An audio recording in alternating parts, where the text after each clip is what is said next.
And as usual in Gym, we'll get started with a prayer to start. Uh, does anyone want to nominate someone for the prayer? The way it works is we nominate, and then someone will second, and then we can have the prayer. Also, it'd be awesome if everyone can have their videos on, so we can all participate together. Hare Krishna Arav, Hare Krishna Parth. Any nomination for the prayer?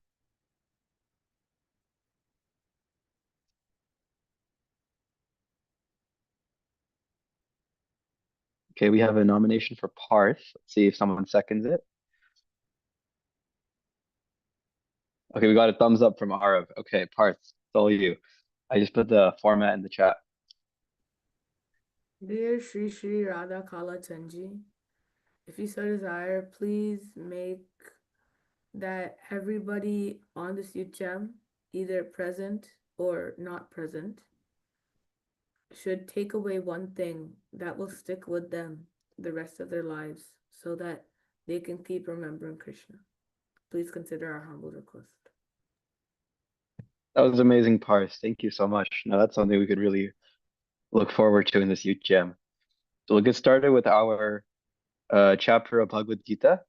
Madhuri Saki will lead us. We're going to be doing the second half of the 11th chapter now.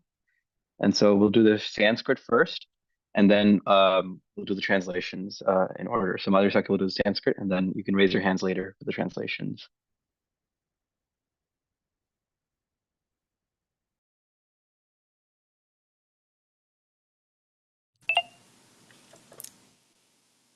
Okay.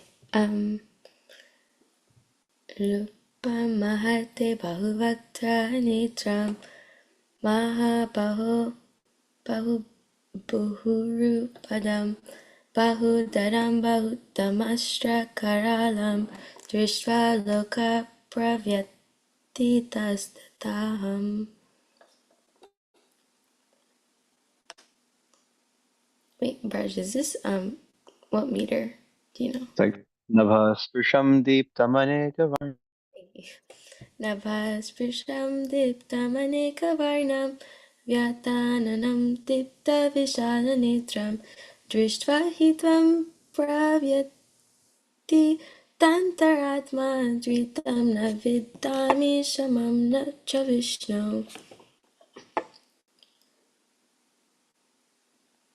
This one is Govindam Adipurusham, right? I think it'll stay that meter for a good amount of time.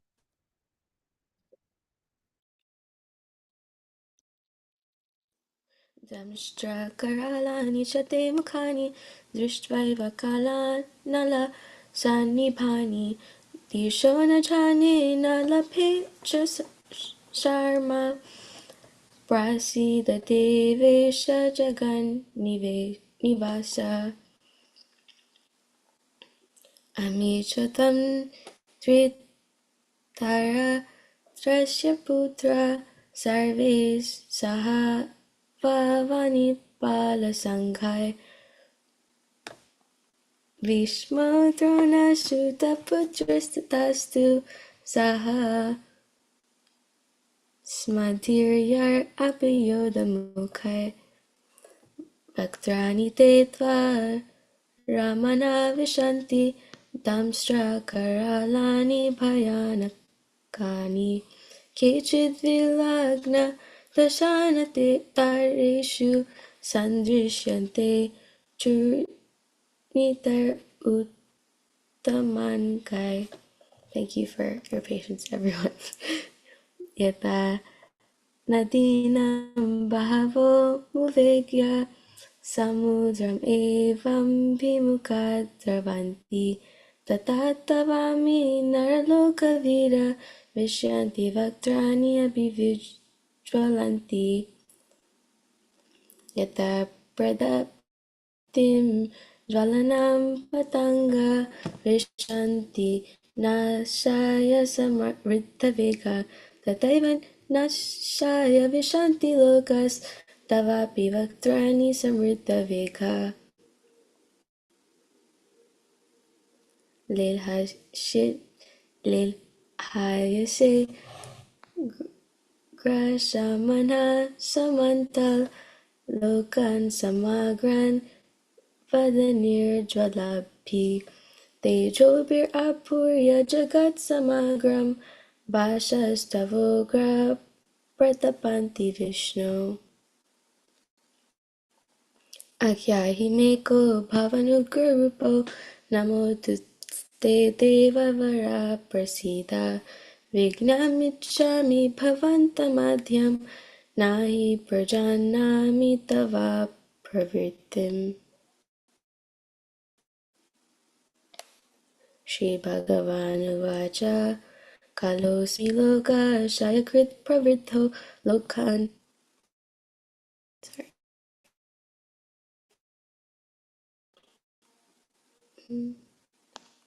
Tum iha pravrita tepi tvam na bhavishyanti sarve yeva sithya prati anakeshu yudha.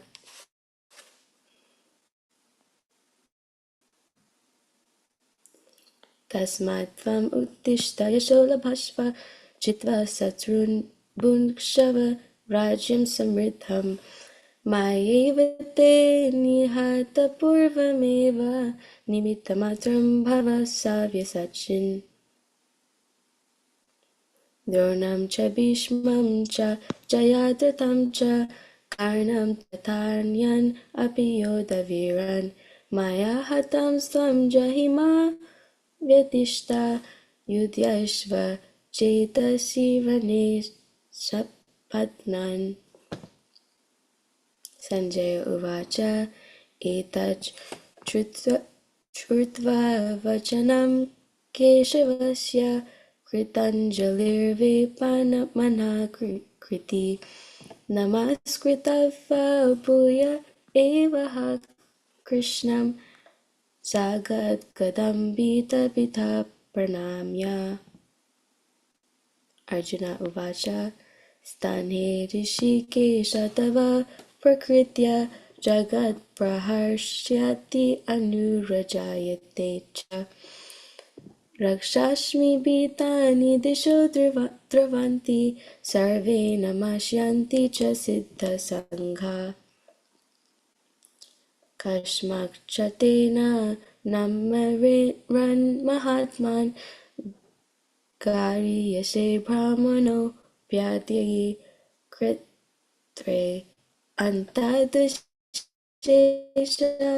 Jagan Nivashecha Tvam Aksharam Sad Asatat Paramyat Tvam Adideva Purusha Puranas Tam Asya Vishvasya Param Nidhanam Vedasi Vedyam Cha Param Cha Dhama Tvaya Tatam Vishvam Anantarupa Vayuryamognir Varuna Shashankha Prajapatistvam Prapitan Mahascha Namo Namaste Tu Sahasra Kritva Punasha Bhuyopi Namo Namaste Nama Purastad Atapurstataste Namostute Sarvata Eva Sarva Anantavirya Vikramastam Sarvam Sapapnoshi Tatosi Sarva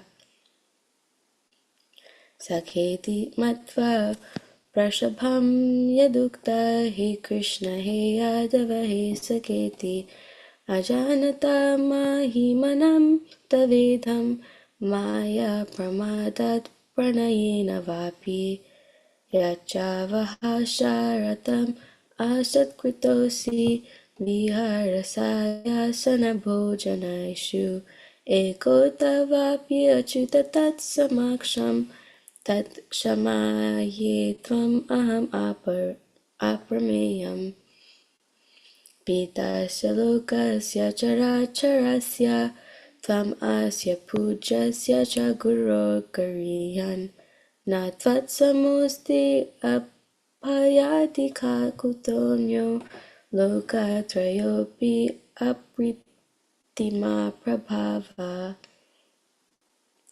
Tasmat Pranamya Pranithaya Kavyam प्रसादये त्वम् अहम् ईशयमित्यम् पितैव पुत्रस्य सखैव साख्युं प्रिया प्रियायर्षिदेवाशोद्धुम् कीर्तिनं गादिनं चक्रहस्तम् इच्छामि त्वं द्रष्टुम् अहं तवा सहस्रबाहो भव विश्वमूर्ते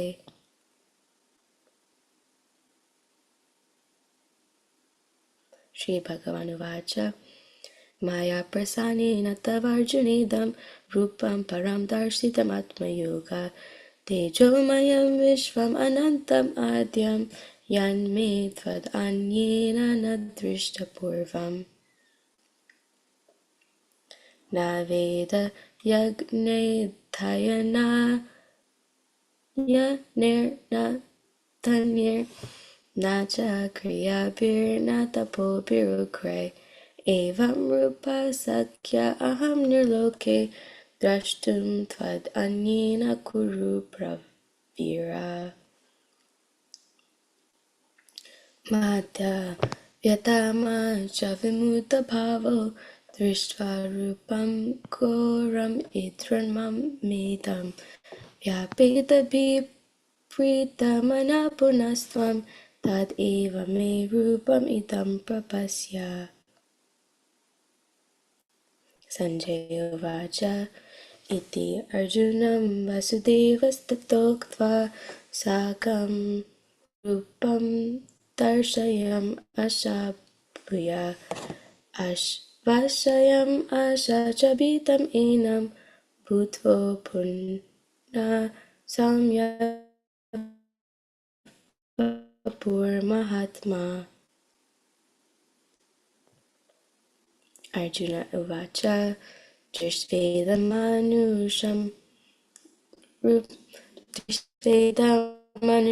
रूपं तव सौम्यं जनार्दन या प्रकृतं गता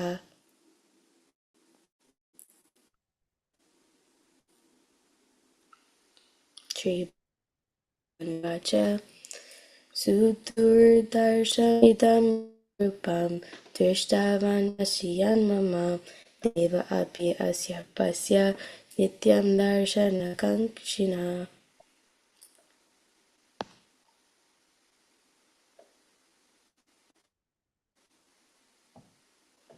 नाहं वेदैर्न तपसा न दानेन न चेज्जया साख्य एवं विधो द्रष्टुं दृष्टवान् असि मां यथा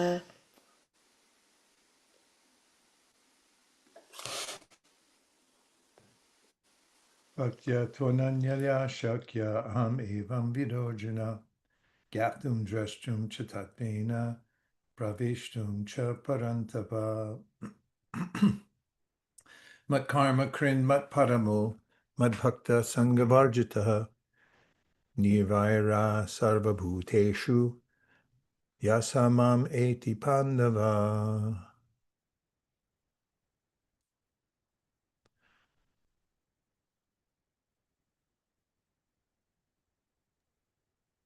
Hare Krishna Maharaj, welcome to Youth Jam. Oh, thank you very much. Sorry I'm late, everybody. I got late coming back. Did you already read the English? We haven't read the English yet. We can do that now. Okay.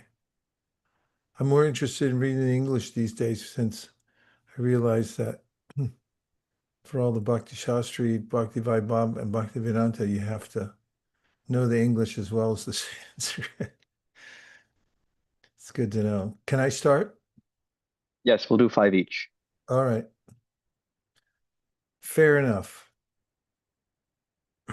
O mighty armed one, all the planets with their demigods are disturbed at seeing your great form, with its many faces, eyes, arms, thighs, legs, and bellies, and your many terrible teeth, and as they are disturbed, so am I. O all-pervading Vishnu, seeing you with your many radiant colors touching the sky, your gaping mouths, and your great glowing eyes, my mind is perturbed by fear. I can no longer maintain my steadiness or equilibrium of mind. O Lord of lords, O refuge of the worlds. Please be gracious to me. I cannot keep my balance seeing thus your blazing death-like faces and awful teeth. In all directions I am bewildered. All the sons of Dhritarashtra, along with their allied kings, and Bhishma, Drona, Karna, and our chief soldiers also, are rushing into your fearful mouths. And some I see trapped, with heads smashed between your teeth.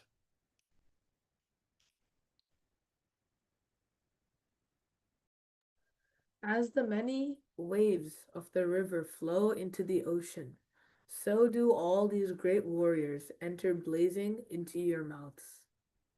I see all people rushing full speed into your mouths, as moths dash to destruction in a blazing fire. O Vishnu, I see you devouring all people from all sides with your flaming mouths, covering all the universe with your effulgence. You are manifest with terrible scorching rays. O Lord of Lords, so fierce of form, please tell me who you are. I offer my obeisances unto you. Please be gracious to me. You are the primal Lord. I want to know about you, for I do not know what your mission is. The Supreme Personality of Godhead said, Time I am, the great destroyer of the worlds, and I have come here to destroy all people, with the exception of you, the Pandavas. All the soldiers, on both all the soldiers here on both sides, will be slain. Therefore get up, prepare to fight and win glory. Conquer your enemies and enjoy a flourishing kingdom. They are already put to death by my arrangement, and you, O Savyasachi, can be but an instrument to fight in the fight. Drona, Bhishma, Jayadratha, Karna, and the other great warriors have already been destroyed by me. Therefore, kill them and do not be disturbed. Simply fight, and you will vanquish your enemies in the battle. Sanjaya said to Dhritarashtra, O king, after hearing these words from the Supreme Personality of Godhead, the trembling Arjuna offered obeisances with folded hands again and again. He fearfully spoke to Lord Krishna in a faltering voice as follows. Arjuna said, O master of the senses, the world becomes joyful upon hearing your name, and thus everyone becomes attached to you. Although the perfected beings offer you their respectful homage, the demons are afraid and they flee here and there. All this is rightly done. O great one, greater even than Brahma, you are the original creator. Why then should they not offer their respectful obeisances unto you? O limitless one, God of gods, refuge of the universe, you are the invincible source, the cause of all causes, transcendental to this material manifestation.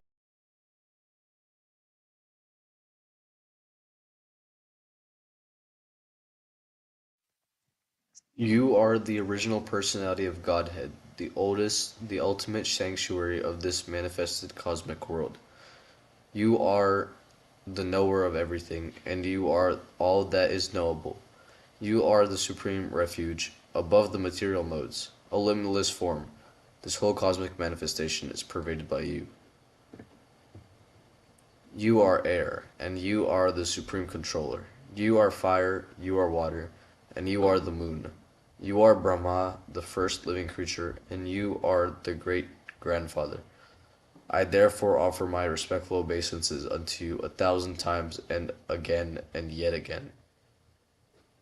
Obeisances to you from the front, from behind, and from all sides.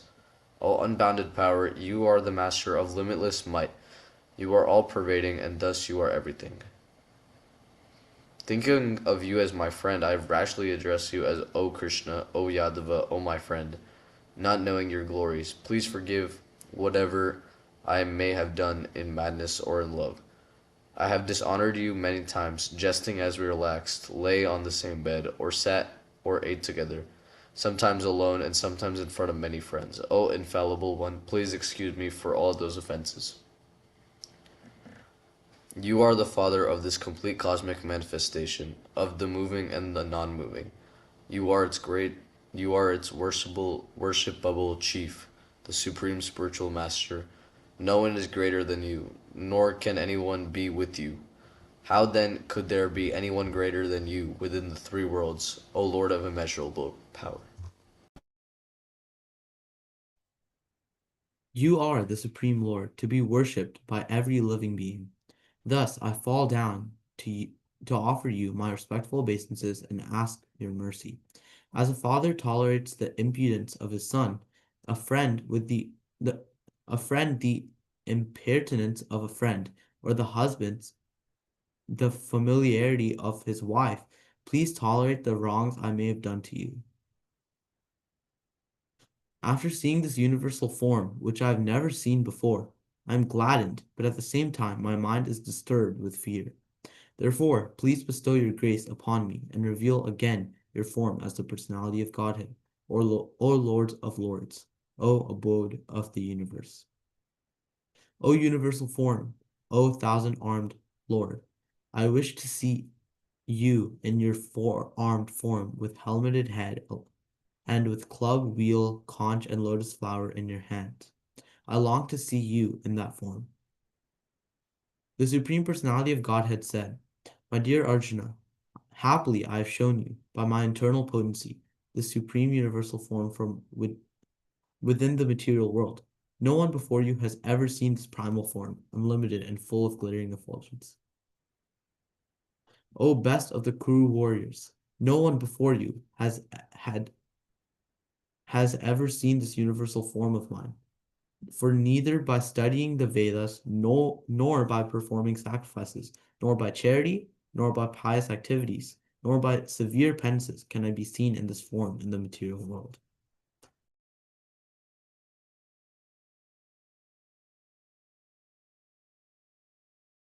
You have been perturbated and bewildered by seeing this horrible feature of mine. Now let it be finished. My devotee, be free again from all your disturbances. With a peaceful mind, you can now see the form of your desire.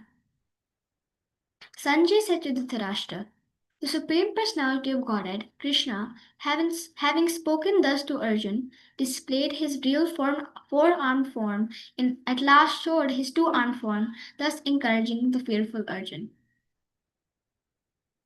When Arjuna thus saw Krishna in his original form, he said, O Janardana, seeing this human-like form, so beautiful, I am now composed in my mind, and I restored to my original nature. The Supreme Personality of Godhead said, My dear Arjuna, this form of mine you are now seeing is very difficult to behold. Even the demigods are ever seeking the opportunity to see this form, which is so dear. The form you are seeing with your transcendental eyes cannot be understood simply by studying the Vedas, nor by undergoing serious penances, nor by charity, nor by worship. It is not by these means that one can see me as I am.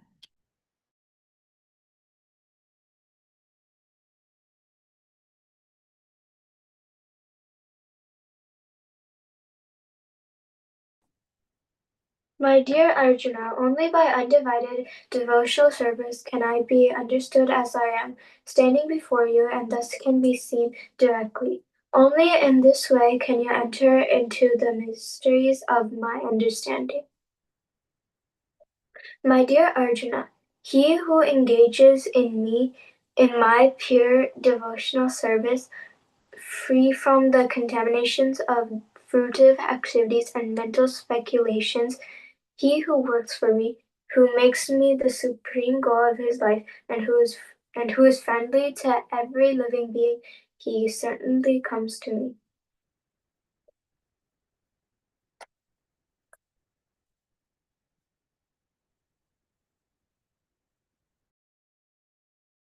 Nicely done, everybody. When you finish your chapter of Gita every day, what more could you ask for than to finish a chapter of Bhagavad Gita every day? Chapter a day. Prabhupada said stuff about this. Chapter a day, Doc. Let's see what I can tell you. A couple of quotes. Srila Prabhupada. I thank you so much for having nicely appreciated the Bhagavad Gita as it is. This book should be read by all of my students at least one chapter per day. And in Kirtan class, it should be discussed shloka after shloka. Practically, we have tried to explain in this book all of the basic principles of Krishna consciousness. If you can simply cram Bhagavad Gita, then you will surely become a good preacher. Madhuri Saki, do you cram for exams sometimes? Yes, Marge. How do you do that? What's the technique for cramming? Reviewing everything in a systematic manner that's given in the course. So maybe week by week of content. Very systematic, eh? Here's a couple more. If one commits any of the above offenses, offenses to be avoided while worshiping the deity are listed, one must read at least one chapter of Bhagavad Gita. This is confirmed in the Skanda Purana Avanti Kanda. It's one of the ways to overcome the effects of offenses made in worshiping the deity. You want to hear another one? All right. Please try to read this Bhagavad Gita as it is. It is science of God. You will understand, you will realize and chant this Hare Krishna mantra. This Hare Krishna mantra will cleanse your heart. And after cleansing your heart, if you read one chapter of Bhagavad Gita, you will understand gradually what is God, what you are, what is your relationship with God. And when you understand all these things, you may develop your love for God. You may become perfectly happy. I got a couple more. Anywhere Bhagavad Gita is chanted, that place becomes a tirtha, a holy place. What do you think? And last one, when you study very carefully, this is a letter to Upendra, January 6, 1969. When you study very carefully all of the literatures which are available, especially Bhagavad Gita as it is, you will have in your grasp answers to all questions that may be put to you. Please encourage the others to read this Bhagavad Gita at least one chapter every day. Here's some tips for reading a chapter a day. Do you want tips? You don't already know everything and you don't need to hear any tips? All right. Number one, try chanting the same chapter every day for 1 month. Doing this, you'll become familiar with the shlokas and will remember them. This helps to develop a taste for chanting. Two, bring your Bhagavad Gita with you wherever you go. You never know when you'll get a chance to chant your chapter. Waiting for a software program to download, chant your chapter. Three, record your chanting and listen to it at other times during the day. Four, get others to join Chad, chapter a day, with you and chant your daily chapters together.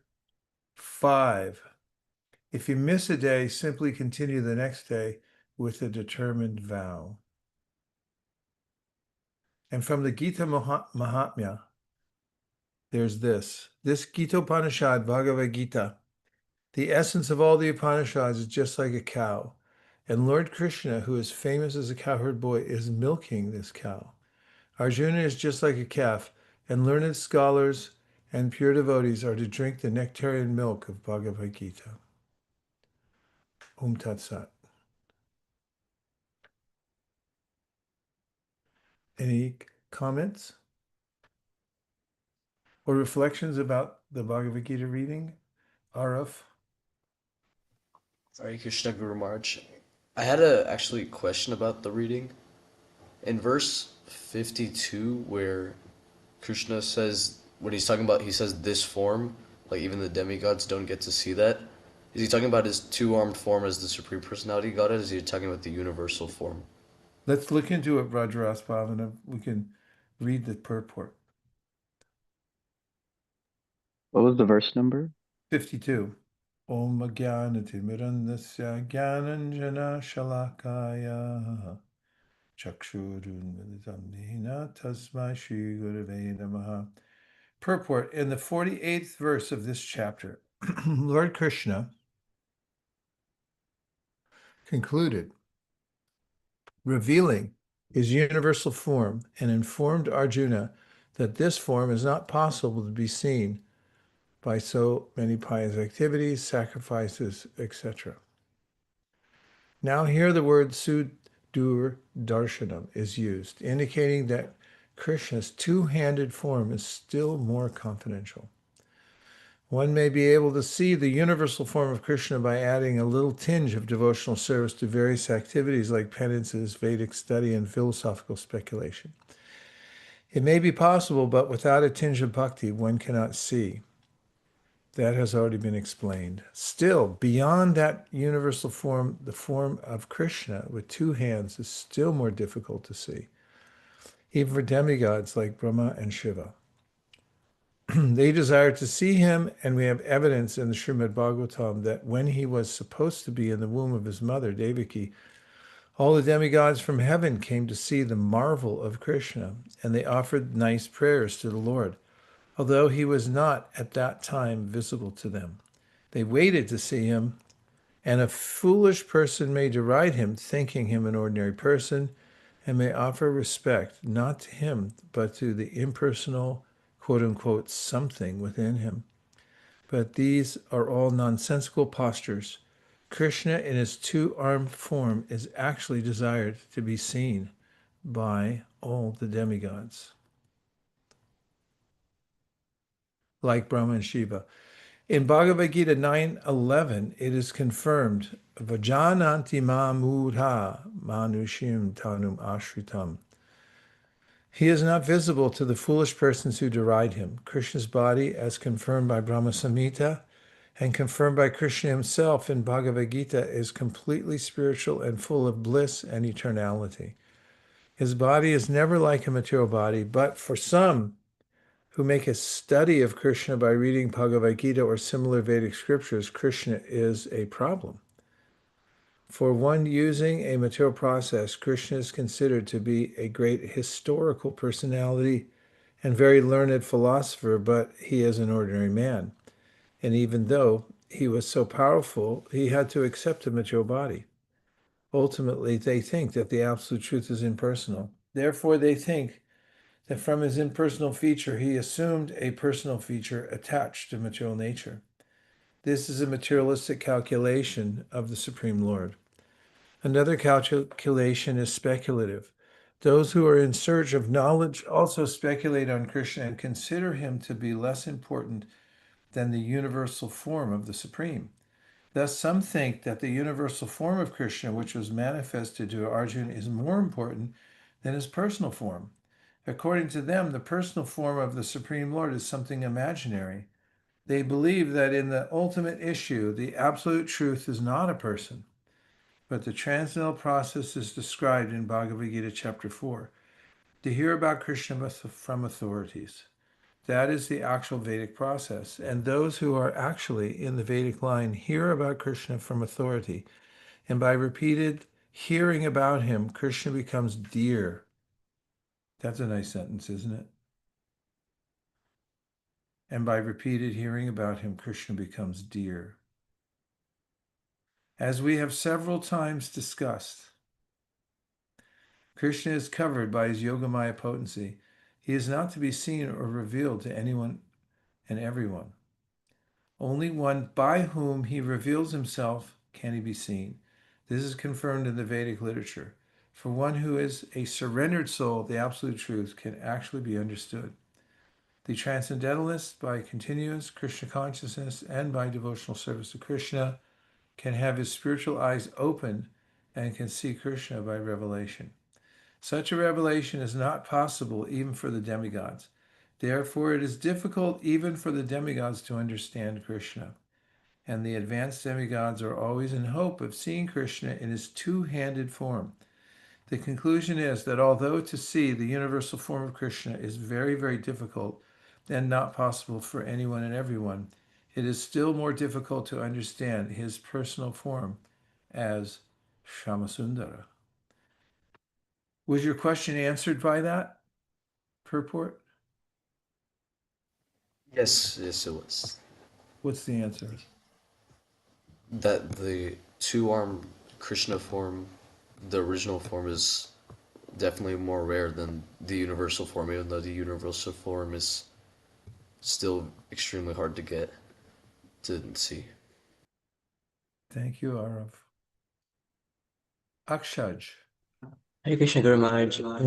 I was just thinking about like how grateful we are that we have the opportunity to personally read Krishna's words. He's directly spoke to Arjuna, and how rare it is for so many people don't have the opportunity, but we actually do. So I was very grateful while reading. Gratitude is a very powerful emotion. It's a precursor to full-blown bhakti. Nice comment. You know what I've been eager to hear? It's been on my mind a lot. I'm thinking about it right now. And it starts with a P, ends with an A. It's got an R in it. What do you think it is?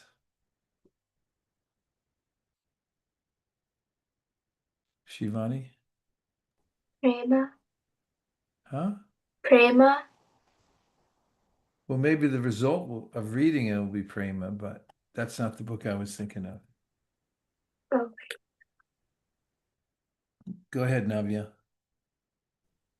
Rupatilama. That's it. You read my mind practically. Do you all want to hear Prabhupada Lamrita?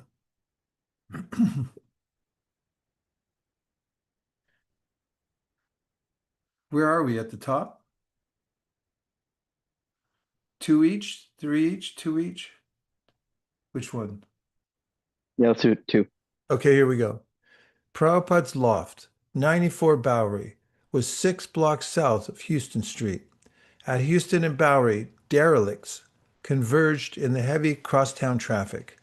When cars stopped for the light, bums would come up and wash the windshields and ask for money. South of Houston, the first blocks held mostly restaurant supply stores, lamp stores, taverns, and luncheonettes. The buildings were of 3 and 4 stories, old, narrow, crowded tenements, their faces covered with heavy fire escapes. Traffic on the Bowery ran uptown and downtown. Cars parked on both sides of the street, and the constant traffic passed tightly. During the business day, working people passed briskly among the slow-moving derelicts. Many of the store windows were covered with protective iron gates, but behind the gates, the store owners lit their varieties of lamps to attract prospective wholesale and retail customers. 94 Bowery was just 2 doors north of Hester Street. The corner was occupied by the spacious Half Moon Tavern, which was frequented mostly by neighborhood alcoholics. Above the tavern sat a 4-story Bowery flophouse marked by a neon sign, Palma House, which was covered by a protective metal cage and hung from the second floor on large chains. The hotel's entrance at 92 Bowery which had no lobby but only a desolate hallway covered with dirty tiles, white tiles, was no more than 6 feet from the entrance to 94. 94 Bowery was a narrow four-story building. It had long ago been painted gray and bore the usual facing of a massive black fire escape. A well-worn black double door, its glass panels reinforced with chicken wire, opened onto the street. The sign above the door read AIR, third and fourth, indicating that artists and residents occupied those floors. The first floor of the next building north, 96 Bowery, was used for storage, and its front entrance was covered with a rusty iron gate. At 98 Bowery was another tavern, Harold's, smaller and dingier than the Half Moon. Thus, the block consisted of 2 saloons, a flop house, and 2 buildings with lofts.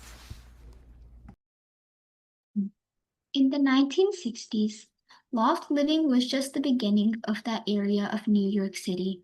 The city had given permission for painters, musicians, sculptors, and other artists who required more space than available in most apartments to live in the buildings that had been constructed as factories in the 19th century. After these abandoned factories had been filtered with fireproof doors, bathtubs, shower stalls, and heating, and artists could inexpensively use a large space, these were the AIR lofts. Harvey Collins' loft on the top floor of 94 Bowery was an open space, almost 100 feet long from east to west, and 25 feet wide. It received a good amount of sunlight on the east, the Bowery side, and it also had windows at the west side, as well as a skylight. That the exposed rafters of the ceilings were 12 feet above the floor. Harvey Cohen had used the loft as an art studio, and racks for painting still lined the walls. A kitchen and shower were partitioned off the northwest corner, and a room divider stood about 15 feet from the Bowery side windows. This divider did not run from wall to wall, but was open at both ends, and it was several feet short of the ceiling. It was behind this partition that Prabhupada had his personal living area. A bed and a few chairs stood near the window, and Prabhupada's typewriter sat on his metal trunk next to the small table that held his stacks of Bhagavata manuscripts. His dhotis hung drying on a clothesline. On the other side of the partition was a dais, about 10 feet wide and 5 feet deep, on which Prabhupada sat during his kirtans and lectures. The dais faced west towards the loft's large open space, open that is, except for a couple of rugs and an old-fashioned solid wood table, and on an easel, Harvey's painting of Lord Chaitanya dancing with his associates. The loft was a 4-flight walk-up, and the only entrance, usually heavily bolted, was a door in the rear, at the west end. From the outside, this door opened into a hallway, lit only by a red exit light over the door. The hallway led to the right a few steps and into the open area. If a guest entered during a kirtan or a lecture, he would see the Swami about 30 feet from the entrance, seated on his dais. On other evenings, the whole loft would be dark, but for the glow of the red exit light in the little hallway and a soft illumination radiating from the other side of the partition, where Prabhupada was working.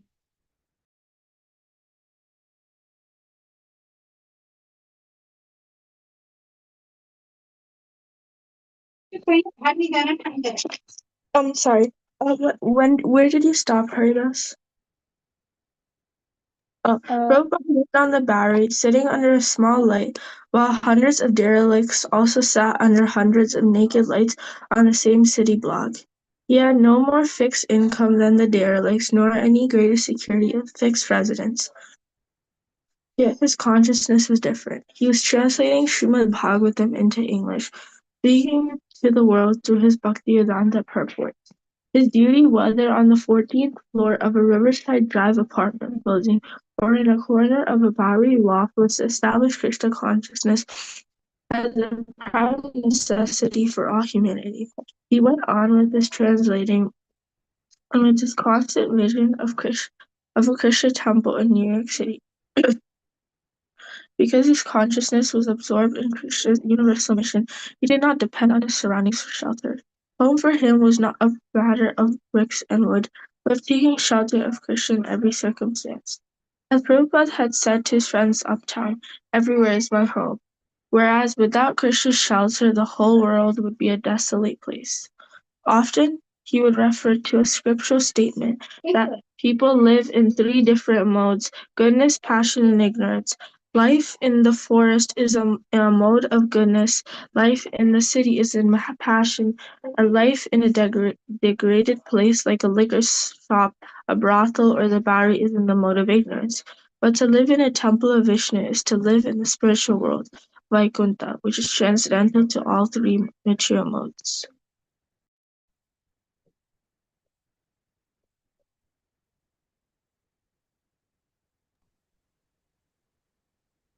And this Bowery loft where Prabhupada was holding his meetings and performing kirtan was also transcendental. When he was behind the partition working in his corner before the open pages of Srimad Bhagavatam, that room was as good as his room back at the Radha Damodar temple in Vrindavan.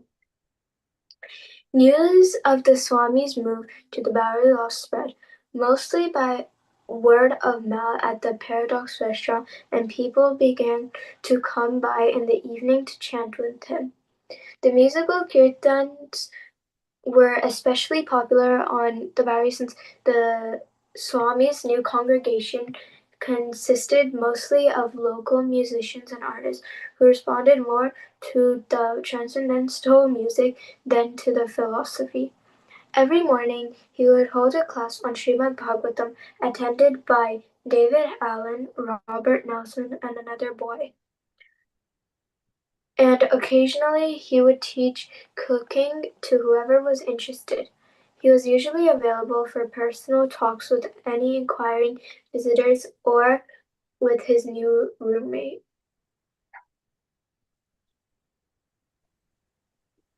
Although Prabhupada and David each had a designated living area in the large loft, the entire place soon became dominated by Prabhupada's preaching activities.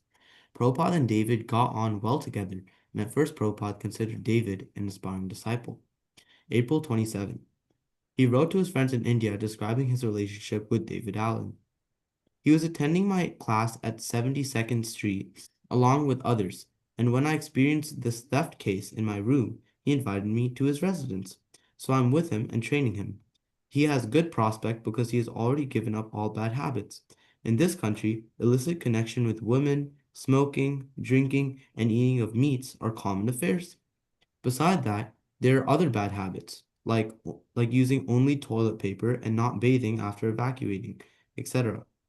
But by my request, he has given up 90% of his old habits and he is chanting Mahamantra regularly. So I'm giving him the chance and I think he is improving. Tomorrow, I've arranged for some prasadam distribution and he has gone to purchase some things from the market.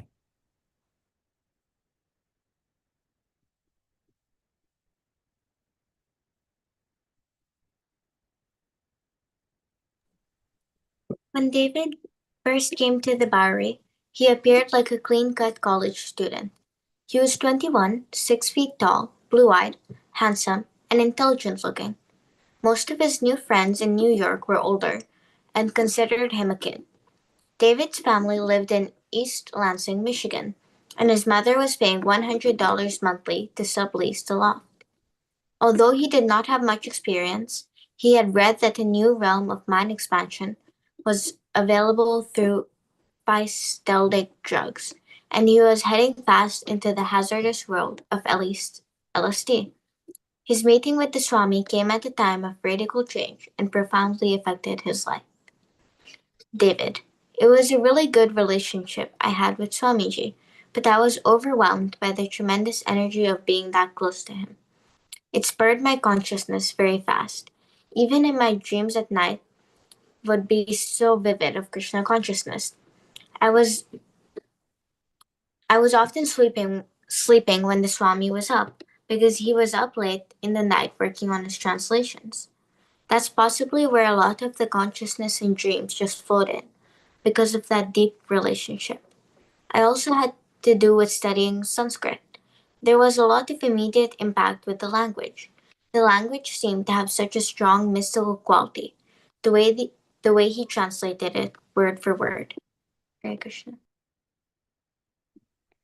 Prabhupada's old friend from uptown, Robert Nelson, continued to visit him on the Bowery. He was impressed by Prabhupada's friendly relationship with David, who he saw was learning many things from the Swami. Mr. Robert bought a small American-made hand organ, similar to an Indian harmonium, and donated it to David for chanting with Prabhupada. At 7 in the morning, Mr. Robert would come by, and after Bhagavatam class, he would talk informally with Prabhupada, telling his ideas for making records and selling books. He wanted to continue helping the Swami. They would sit in chairs near the front window, and Mr. Robert would listen while Prabhupada talked for hours about Krishna and Lord Chaitanya. New people began coming to see Prabhupada on the Bowery. Carl Jurgens, a 30-year-old black man from the Bronx, had attended Cornell University and was now independently studying Indian religion and Zen Buddhism. He had experimented with drugs as psychedelic tools, and he had an interest in the music and poetry of India. He was influential among his friends and tried to interest them in meditation. He even had been dabbling in Sanskrit. Carl, I had just finished reading a book called The Wonder That Was India. I had gotten the definition of a sannyasi and a brahmachari and so forth. There was a vivid description in that particular book of how you could see a sannyasi coming down the road with his saffron robe. It must have been it must have made more than just a superficial impression on me, because it came to me this one chilly evening. I was going to visit Michael Grant, probably going to smoke some marijuana and sit around, maybe play some music, and I was coming down Hester Street. If you make a left on Bowery, you can go up to Mike's place on Grand Street. But it's funny that I chose to go that way, because the shorter way would have been to go down Grand Street. But if I had gone that way, I would probably have missed Swamiji. So I decided to go down Hester and make a left. All of a sudden, I saw in this dingy alcove a brilliant saffron robe. As I passed, I saw it was Swamiji knocking on the door, trying to gain entrance. There were two bums hunched up against the door. It was like a two-part door. One of them was sealed and the other was locked. The two bums were lying on either side of Swamiji. One of these men had actually expired, which often happened, and you had to call the police or health department to get them. I don't think I saw the men lying in the doorway until I walked up to Swamiji and asked him, "Are you a sannyasi?" And he answered, "Yes." We started this conversation about he was starting a temple and he mentioned Lord Chaitanya and the whole thing. He just came out with this flow of strange things to me, right there in the street. But I knew what he was talking about somehow. I had the familiarity of having just read this book and delivered and delved into Indian religion. So I knew that this was a momentous occasion for me, and I wanted to help him. We banged on the door, and eventually we got into the loft. He invited me to come to a kirtan, and I came back later that night for my first kirtan. From that point on, it was a fairly regular thing. 3 times a week, at one point, Swamiji asked me to stay with him, and I stayed for about 2 weeks. It was perhaps because of Carl's interest in Sanskrit that Prabhupada began holding Sanskrit classes. Carl and David and a few others would spend hours learning Sanskrit under Prabhupada's guidance, using a chalkboard he found in the loft. Prabhupada taught the alphabet to his students, wrote their exercises in notebooks. Prabhupada would look over their shoulders to see if they were writing correctly and would review their pronunciation. His students were learning not simply Sanskrit, but the instructions of Bhagavad Gita. Each day he would give them a verse to copy in the Sanskrit alphabet, Deva, Devanagari, transliterate into Roman alphabet, and then translate word for word into English. But their interest in Sanskrit waned, and Prabhupada gradually gave up the daily classes to spend time working on his own translation of the Srimad Bhagavatam.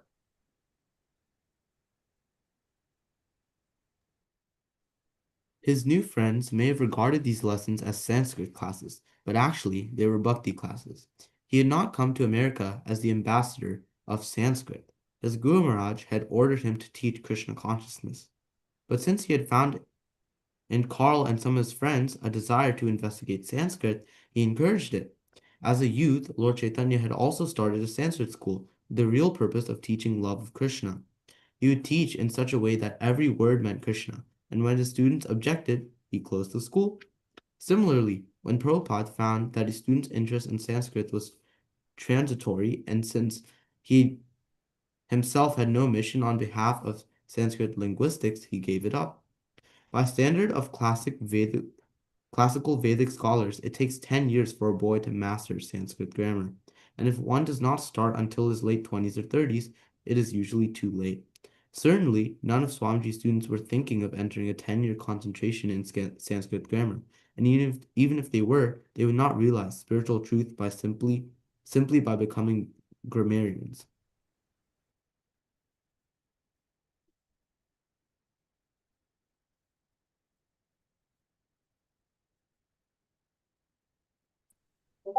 Prabhupada thought it better to utilize his own Sanskrit scholarship in translating the verses of Srimad Bhagavatam into English, following the Sanskrit commentaries of the previous authorities. Otherwise, the secrets of Krishna consciousness would remain locked away in the Sanskrit. Teaching Carl Jürgens Devanagari, Santi, verb conjugations, and noun declensions was not going to give the people of America transcendental Vedic knowledge. Better he utilizes his proficiency in Sanskrit for translating many volumes of the Bhagavatam into English for millions of potential readers. Carol Beeker came from an immigrant Catholic background, and she immediately associated with Catholicism the Swami's presence as a spiritual authority and his devotional practices of chanting on beads and reciting from Sanskrit scriptures. Sometimes she would accompany Prabhupada to nearby Chinatown, where he would purchase ingredients for his cooking. He would cook daily, and sometimes Carol and others would come by to learn the secrets of cooking for Lord Krishna. Carol, he used to cook with us in the kitchen, and he was always aware of everyone else's activities, in addition to his own cooking. I knew exactly how things should be. He watched everything and made sure everyone did everything correctly. He was a teacher. We used to make chapatis by hand, but then one day he asked me to get him a rolling pin. I brought my rolling pin, and he appropriated it. He put some men on rolling chapatis and supervised them very carefully. I made a chutney for him at home. He always accepted our gifts graciously, although I don't think he ever ate them. Perhaps he was worried we might put in something that wasn't allowed in his diet. He used to take things from me and put them in the cupboard. I don't know what he finally did with them, but I'm sure he didn't throw them away. I never saw him eat anything that I had prepared, although he accepted everything. Prabhupada held his evening meetings on Mondays, Wednesdays, and Fridays, just as he had uptown. The loft was out of the way for most of his acquaintances, and it was on the Bowery. A cluster of sleeping derelicts regularly blocked the street level entrance, and the visitors would find as many as half a dozen bums to step over before climbing the 4 flights of stairs. But it was something new. You could go and sit with a group of hip people and watch the Swami lead kirtan. The room was dimly lit, and Prabhupada would burn incense. Many casual visitors came and went. One of them, Gunther, had vivid impressions.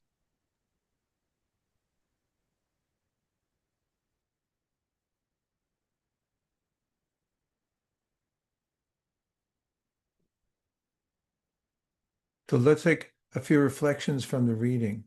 And anybody get left behind, you get extra credit. Yes part. I just want to say something that we just actually read, like how it just said that, but it was something new. You could go and sit with a group of hip people and watch the Swami lead kirtan.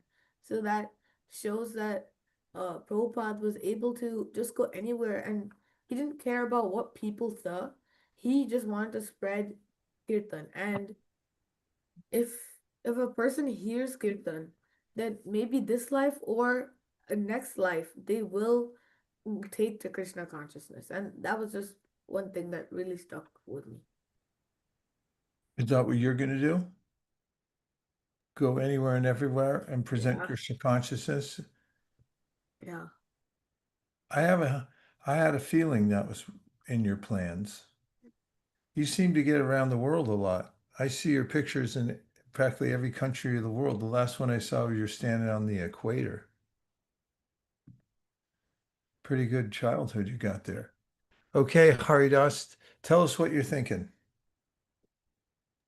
Hey Krishna Maharaj. So I was thinking that when the group wanted to learn Sanskrit at that time, Prabhupada he just wanted to propagate Krishna consciousness. So he was ready to teach Sanskrit, thinking that they will soon become Krishna conscious. He was trying to follow in the footsteps of Mahaprabhu and his Guru Maharaj. He was trying to fulfill the orders of his Guru Maharaj at the same time. Like we read that Mahaprabhu also tried was teaching Sanskrit with using Krishna in the meaning of every word. So Prabhupada also he was thinking that if these people are interested in Sanskrit, then I can slowly bring them to Krishna consciousness. So he was trying to bring everyone to Krishna consciousness in some or the other way. Quote a verse that relates to that principle. You can call a friend if you need to. I have a couple in my head.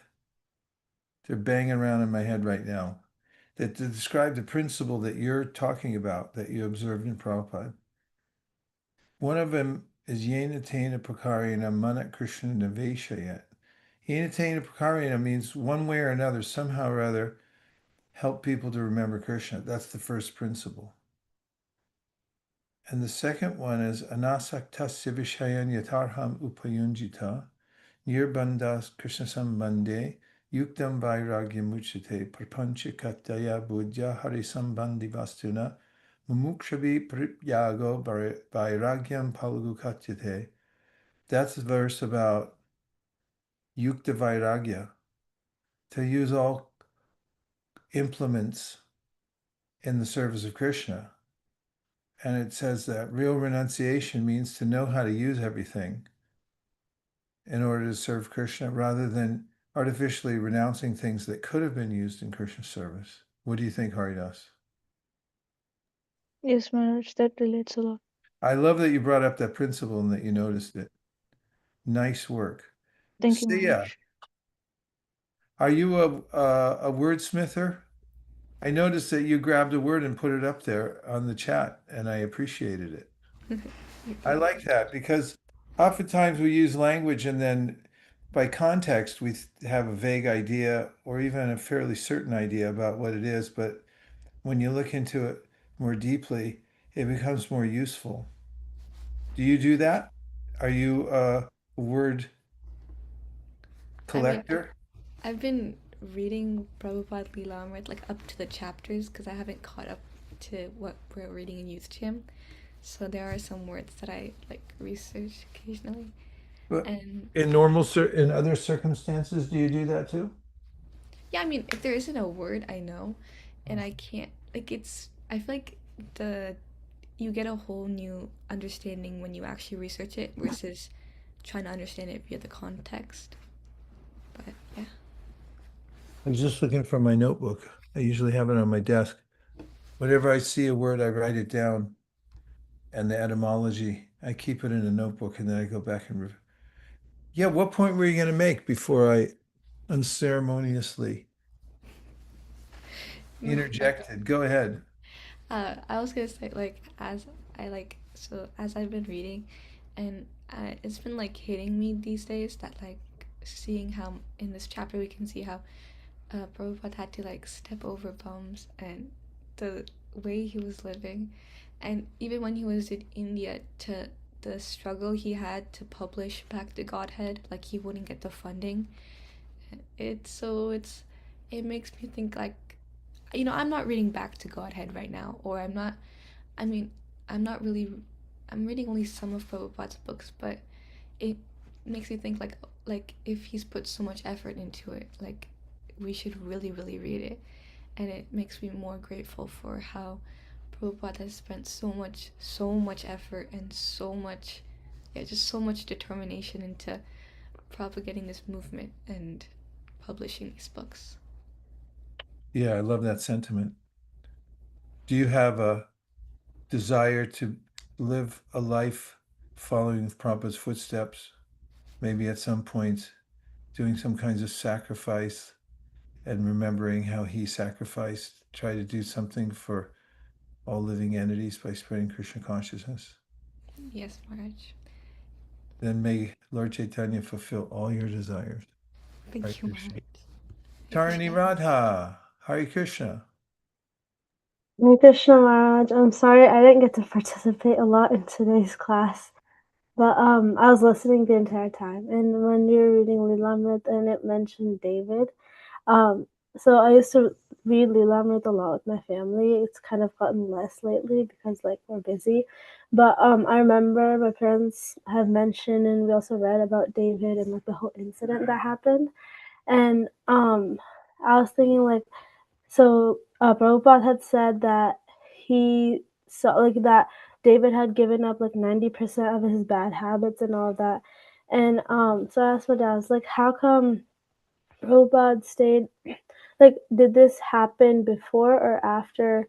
Like, was he, so I was like telling him the context of what we were reading, and I said, did this happen before or after like the whole David incident? And he said, he's not sure, but either way, Prabhupada like saw the best in everyone, and that was like, and I realized that it's like really true because no matter what, he always appreciated everyone's large or small efforts in her helping to serve Krishna, Krishna's like the Krishna consciousness and his mission to serve Krishna, and I just thought it's really sweet.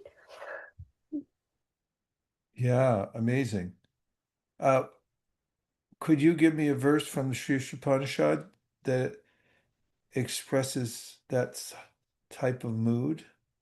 The mood I'm talking about is the one you described as Prabhupada seeing the best in people because he was seeing that there was a spiritual spark there and he wanted to fan it. And that somebody who sees in that way, I'm just giving away the whole verse now. Um, Never hates anyone or any being. Uh-oh, somebody posted it. okay. Yeah, Radha. Huh? You know the verse? I'm not sure because I'm not very good with like remembering verses and scriptures. Oh, Sorry. you're gonna like it. You're gonna like this one. Uh, Niharika, sing the verse. Was it Yastu Sarvani You Bhutani? could do both of them. You know, Yasmin, Sarvani, but do those both. Go ahead. Okay. Yasmin Sarvani Bhutani Atmani Vanupashyati Sarvabhuteshu Yeshu Atmanam. Chatmanam Tato na Vijugupsate.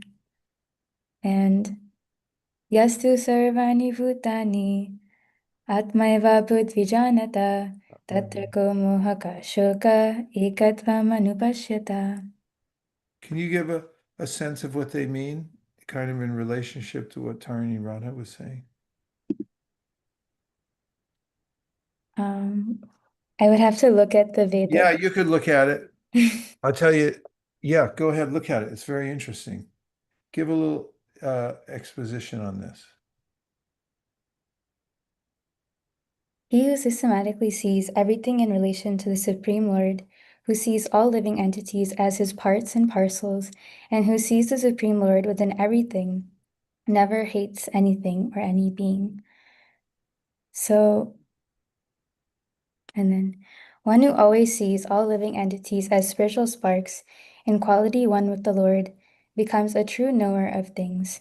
What then can be illusion or anxiety for him? I think particularly in relationship to the way Prabhupada saw the good in David. And yeah, I thought of those verses. Can you say more about it?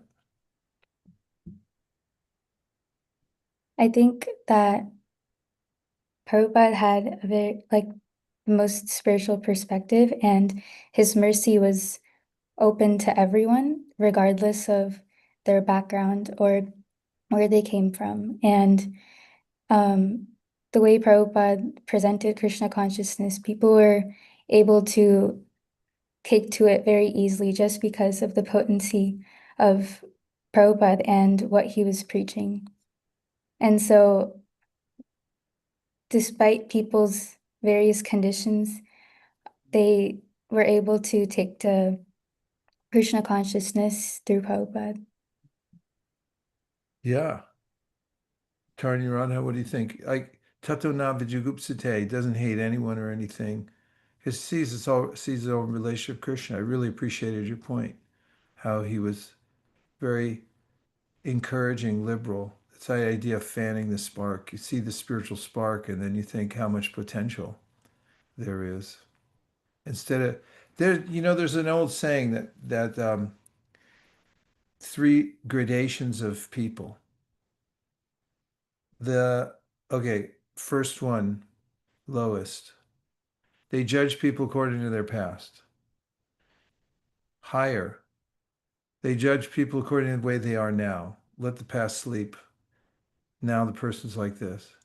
And the highest class person judges a person according to the future potential, regardless even of their present condition. That reminds me of what you said, the way Prabhupada was with David. He didn't consider his past. Of course, he did consider some of his present. He was encouraged by it, but living amidst these people, among these people who were not very trained, as he was mentioning in the letter, he could see all potential. It's high class vision. Fantastic. Thank you very much. Look, we got Vivan right on it, just freshly back from the equator, I think. Hare Krishna Maharaj. Where were you? We actually went to the equator. I think it was like 2 years ago now. Like it was in 2024. But What state was that in? I mean, what country? that was in Ecuador. Ecuador, eh? Yeah. You guys do get around. All right, go ahead, Vivon. What do you got? Yeah, so I just had a reflection about, I was really thinking like throughout my week and even as we were reading Leela Amrit, I was really reflecting on how Prabhupada made sure that um, how he was preaching to other people. Like he didn't specifically target the urbane, he didn't specifically target like people of lower class. He was open to all, and he didn't really go through any superfluous means. Like he didn't want to include anything that he didn't deem necessary rather than he just did anything that thought that he could use to bring other people closer, and he really wanted to be a benefactor to all people. And that what that really made me think is that uh he had an inherent like sense of how to preach to people, and the different types of people that he met, he had like a specific way to target them. And I really feel like that's the way that he was able to bring so many people to Krishna consciousness, is because he was able to target so many people and maybe appeal to their condition at that moment and what they were going through. So he had that intuition of what was happening to that person right now and how he could best target that person to bring them closer to Krishna. Well, do you have some of that sense when you go on book distribution? In Yeah, other words, like you experience some Buddhi yoga when you meet people and by Krishna's yeah, like instruction. Yes, I go feel ahead. like as soon as you first encounter the person, you can definitely tell at what they're going through in their life, and how open they are um to us like coming to them. And we really get like based on how they respond to you and how they interact with you, you can really tell like how you should go about distributing that book to them. Nice, Vivan. I like your realizations a lot. Fantastic. Look, we got Arav. Go ahead, Arav.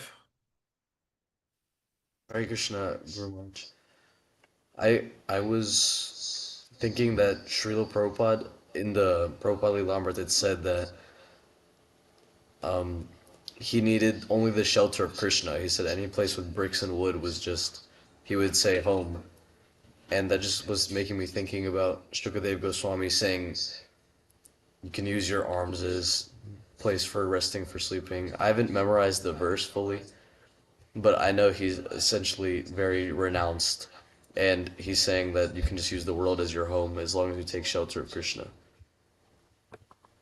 Those are amazing verses. Prajras Baba, do we have those real quick? There's a series of them where Shukadev, of course, he obviously is completely renounced from the world.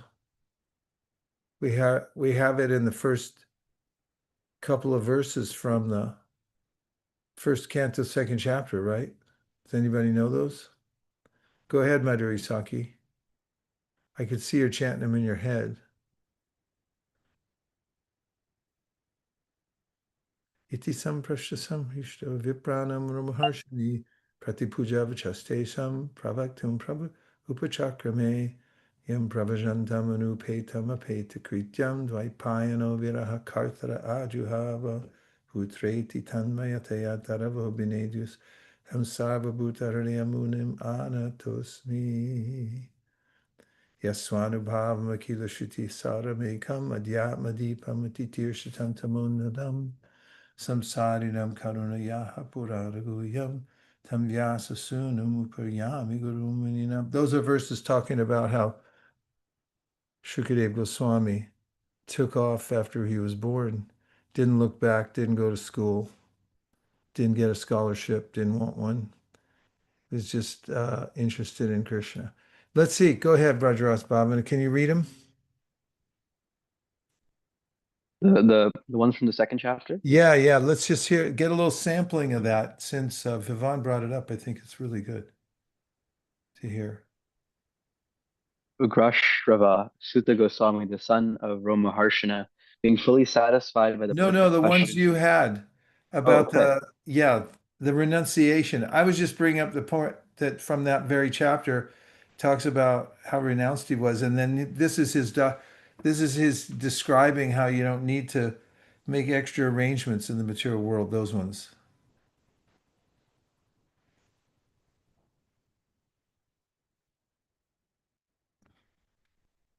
Uh-oh, you got muted.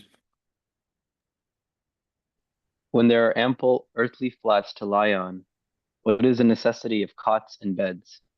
When one can use his own arms, what is the necessity of a pillow? When one can use the palms of his hands, what is the necessity of varieties of utensils? When there is ample covering or the skins of trees, what is the necessity of clothing? Is there one more?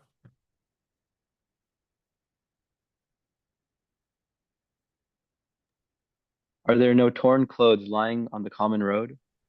Do the trees which exist for maintaining others no longer give alms and charity? Do the rivers, being dried up, no longer supply water to the thirsty? Are the caves of the mountains now closed? Or above all, does the Almighty Lord not protect the fully surrendered souls? Why then do the learned sages go to flatter those who are intoxicated by hard-earned wealth? Quintessential verses. Oh yeah, it was RF brought that up, right? Okay, Manya, you're on the road. Where are you going? Hare Krishna Guru Maharaj. We've got a kirtan program in Seattle, so we're going to Bhakti Studio. You're in Seattle? Yeah, I'm here for break, Guru Maharaj. Here, Wow. actually, I'm with the Wilderness driving. If you can say hi. Haribo. Well, you're obviously enjoying a transcendental life. Tell us what you're thinking. Yeah, Guru Maharaj, I was thinking how difficult it is to not judge people. And I was thinking that when I judge someone, it is because I have a limited perception of what devotion is, and I try to put that on other people, and how advanced of a thinking Prabhupada must have to develop that compassion and how much sadhana that must have taken to see people in such a lens of just reflecting at my shortcomings of judging people and then looking at Prabhupada as an example to follow, and that helped to focus more on the sadhana part of that too. Yeah, it's a good point. In the verse that we just heard from the Sri Upanishad, the word anupashyati is there. And Prabhupada says we can't imitate, we shouldn't imitate the vision of an Uttamadhikari, but we should try to understand the principle. Anupashyati, anu means to follow, and pashyati means to see. So we should try to systematically, he translates, see that all living beings are spiritual sparks and try to do good for them. You know, what you said reminded me of a verse from the Bhagavad Gita. It's in the 6th chapter, and I can't remember which number it is, but it starts with Atmau Pamyena Sarvatra Samam Pashyati Arjuna Sukham Va Yadiva Dukam Sayogi Paramomataha. It's very interesting. You know, Krishna talks about who's the best yogi. Sa yogi, that yogi, paramo, the best. Mataha, my opinion is this is the highest yogi. And he says that yogi is the one, Atmalpamyena, has empathy for all others. Atmalpamyena sarva samam pashati arjuna sukham va yadivadukam, as he knows what it's like, he or she knows what it's like going through all the vicissitudes of life and suffering in the material world, therefore appreciates what others are going through. And because of that sense of empathy that you're describing, Krishna says, Sa yogi paramomata, it's the best of yogis. It's poignant what you said. It's the essential quality that Krishna appreciates most. And also, I think I've noticed that devotees who follow in the footsteps of the great souls like Prabhupada, who try to do good for others, they get more and more realization from the activity itself. Even if you don't have the same level of compassion, just by following in the footsteps, you can develop it. Where's the Kirtan program? It's in Seattle, Guru Maharaj, at Bhakti Studio. Bhakti Studio, eh? Wow. How many Yeah. devotees are going? They're about 30. Yeah, about 30. Fantastic. We're Excellent. seeking your prayers, Guru Maharaj, that we get some souls who are searching and they have a good time in Kirtan. May you find the choicest souls who are just looking for guidance, and may you give them all the mercy that you've received through the disciplic succession. Hare Krishna. Good work, Thank Bhakti you. Manya. Fantastic. Live action broadcast from the field on the way to Kirtan. Niharika, where are you? Are you in San Diego or are you back here in the Bay Area? No, I am in San Diego right now, Marge. Is it okay weather over there? It's really nice. Oh, that's It's good. warm every day. It's been nice up here too, I have to say. Almost too warm. It's scary. Okay, tell us what you're thinking. We really want to hear it. I just based on what we were talking about and how Manya is on her way to like a preaching program, I was really inspired by that and also reading about how Prabhupada, although he was all alone, he went on boldly and very consistently preaching. And that's something that I feel pretty scared about. We've been trying to set up like a bhakti club at my university, and I think I've been thinking too much about like the details and like how certain things will go like to a perfectionist level or like having everything set beforehand. But the process is so simple and it's so like attractive to those who listen to just kirtan or just listen to samkata or take some prasadam as Prabhupada did for the people in his community. And so that really inspires me to not worry so much about other things and just do the simple method that was given to us by Prabhupada. I love that realization. Yeah, it's just take shelter of the process. It's so simple. And people don't get an opportunity to do that. And when you present it to them, you'll be enlivened to see how enlivened they are by just the things that we think are pretty ordinary because we do them all the time. You grew up with it. Brajaras Bhavana. And good luck with your program, Niharika. I'd like to hear more details about it. Godspeed. Yes, I hope you do great. You're going to do great. thank you so Fantastic. much, Marge. Yes, we would love to talk to you more about it. Brajaras Bhavana, tell us what we've won. What do you got? I was reflecting on our Prabhupada Lilamrita reading today, and I was thinking, I think along the lines of what someone else also said, where Prabhupada was seeing like bums in the street.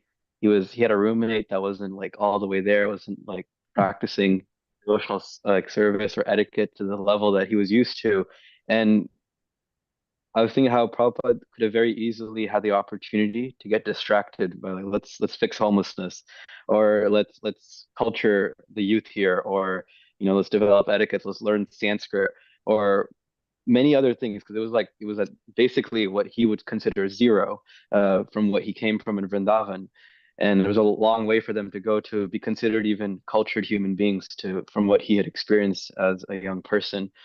But Prabhupada was very much focused in giving Krishna consciousness, and it's a very practical application of Mahaprabhu's philosophy, where it's really all about the Mahamantra and giving Krishna consciousness, and the rest will follow uh, accordingly. And we've seen that with the gradual progress that Prabhupada has made over the next few years from where we are right now. And I was just appreciating his extreme focus on that one aspect. Wow, fantastic. Do you have any verses in mind that describe the principle that you mentioned near the end, that you do the mainstream Krishna conscious activity and then the other qualities might follow? Not might, they will follow. I think there's one in Bhagavatam where it says that one gets the qualities of a demigod by practicing devotional service. Yasyasti bhaktir bhagavatya kinchana sarvargunaiste tatra samasite sura harava bhaktasya kuto mahadguna manorathena sati dhavato bahi. And where all the qualities of a demigod are bestowed upon a devotee who practices devotional service to Krishna. Wow, well done. That's the verse.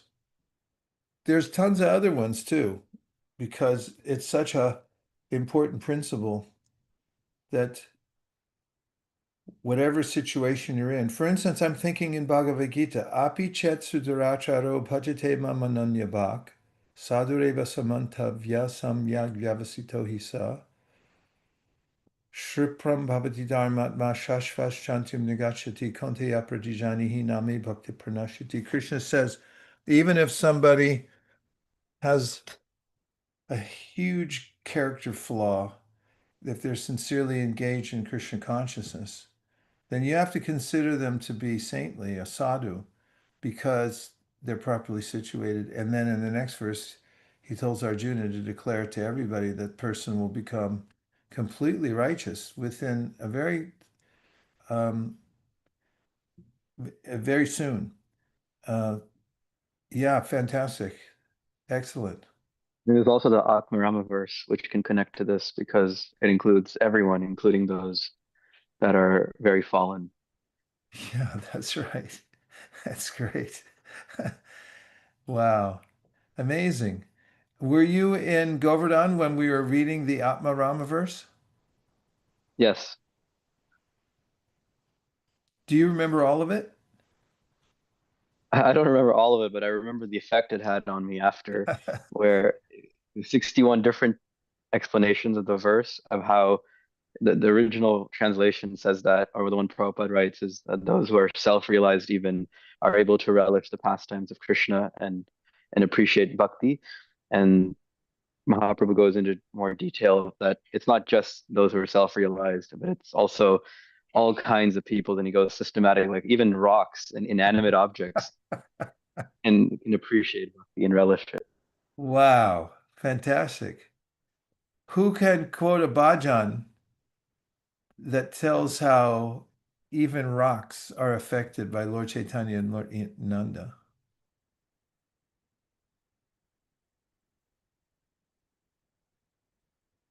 I found a Piney Bhakti was there. She could do it because I remember one time she commented about it. She liked it. It's from Parama Karuna Pahundvi Jana. Nitai Gaura Chandra. You know, in that song, it's like stones melt and animals, they also become emotional just by the chanting. Wow. Well, Nitai, yeah, go ahead. Were you going to make a point?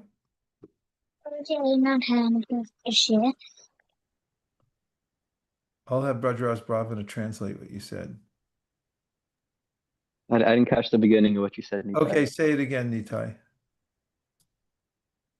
I did not have anything to say, Maharaj. I was just That's all thinking. right. You got so much effulgence, you didn't have to say anything. You're lighting the place up just by your smile. Well, listen, it was a fantastic day today. We did our Gita and we did the reading from the Lilamrita. We read a purport, one of Prabhupada's amazing, spiritually genius purports. And we had some discussion, and that was all relevant, all related to Krishna. So it was a great victory. Aksaj, is that your baby picture or is that a sibling? Yes, Maharaj, that's my baby picture from when I was Let's see it small. again. Come on, put it up there. Aw. And how old are you now? Maharaj, I'm 14 now. 14, huh? Well, it's proof positive of the changing bodies phenomena here in this world. Dear Srila Prabhupada, dear Shri Chaitanya Mahaprabhu, Shri Shri Panchatattva, Shri Shri Gaurnitai, Shri Shri Radha Madan Mohan, Shri Shri Radha Govinda, Shri Shri Radha Girdhari, Shri Shri Radha Raman, Shri Shri Radha Gokulananda. If you so desire, please bless everybody who joined Youth Jam today. Everyone who was going to join Youth Jam, but they got tired and had to take a nap. Those who forgot, and those who were traveling and they couldn't make it, that they always feel happy within their hearts to hear and chant in the association of devotees. Thank you for considering our request. Om Tat Sat. Everyone agrees with this prayer in whole or in part. Please say Hare Krishna. Hare Hare Hare Krishna. Krishna. Hare Krishna. Gaur Premanande Haribo, Haribo. Vanchakalpatarishta, Kripasinabheva Chapatitanam Pavanibhyo, Vaishnavebhyo Namo Namaha. Knock them alive out there, everybody. Hare Krishna. Hare Krishna. Krishna. Hare Krishna. Hare Krishna. Thank you all for